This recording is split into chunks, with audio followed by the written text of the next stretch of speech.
Ek dink ek het al meer as een keer gevoel ek is in 'n groef waaruit ek nie kan kom nie. I mean, I've been alive long enough. En ek dink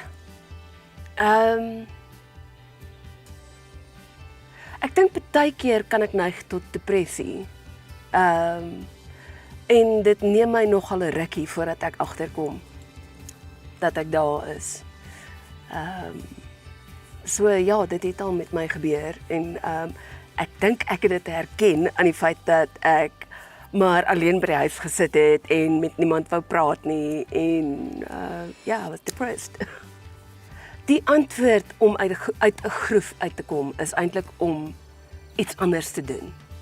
You know, they say insanity is doing the same thing over and over and expecting a different result.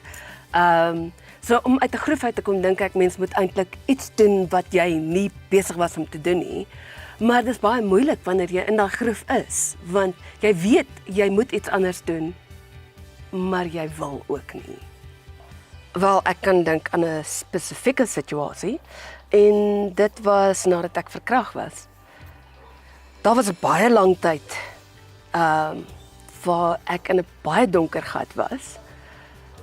Maar ek het begin hula hoop.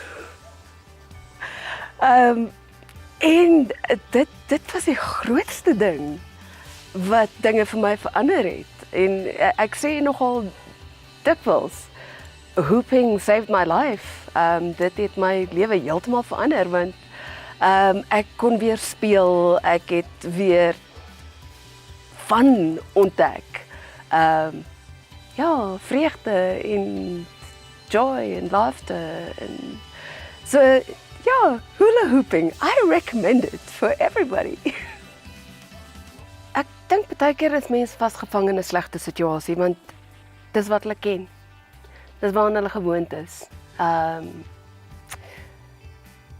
En ek dink baie keer is 'n groot probleem in ons as groot mens iets wat gebeur het toe jy 'n kind was.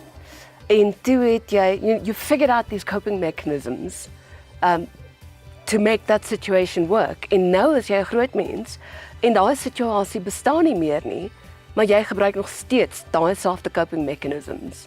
En ek dink dit is een van ons grootste probleme. Time to move on.